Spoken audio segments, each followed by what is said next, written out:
Yeah, I would rewrite dear Descartes' little dictum to say, "I relate, therefore I am."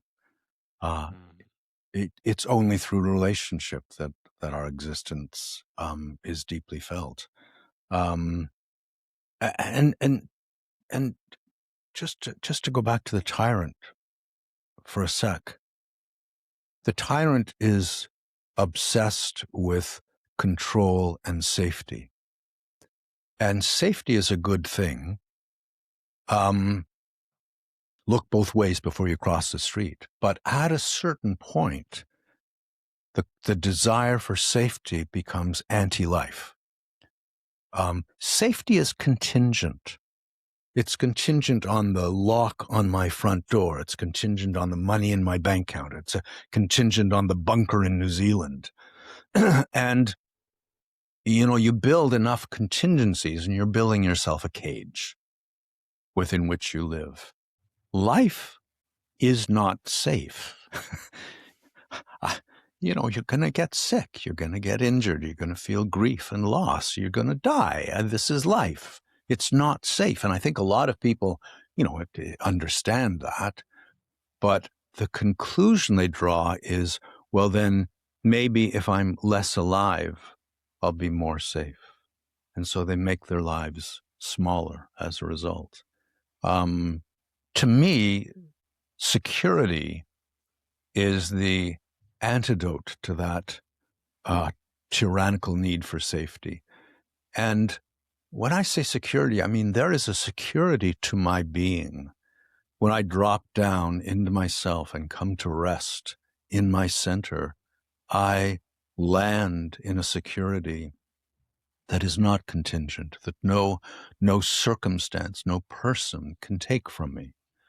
And when we live in the head, we deny ourselves that security, and we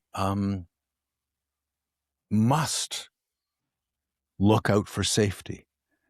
Um, so so to understand the extent to which safety is anti-life um, is to hopefully um, have a renewed interest in reclaiming the security that our culture has deprived us from, and then eventually to work back to your question.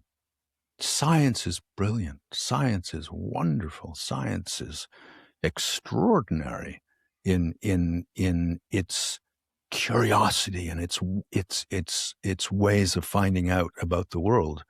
But science implicitly denies wholeness. Science is looking at the parts and their relationships. It's focusing on that narrow um, sort of the tight focus that reveals interactions among parts. Science cannot know wholeness because you can't objectify the whole. You can't turn the whole into a thing. It's a process, and it's a process with so many strands of interaction, so many currents of energy that there's no way of objectively knowing it. So science turns away from wholeness, and the tacit assumption in science that we can build towards the whole by understanding the parts is sort of grievously erroneous. It's not. It's just not the case. And what happens is we take on the assumptions of science, um, the assumption that the world is knowable, that if we just develop the right microscope, the right measuring instrument, we will know the world, and it's not knowable. The whole is not knowable, but it can be felt. And we deprive ourselves of that possibility.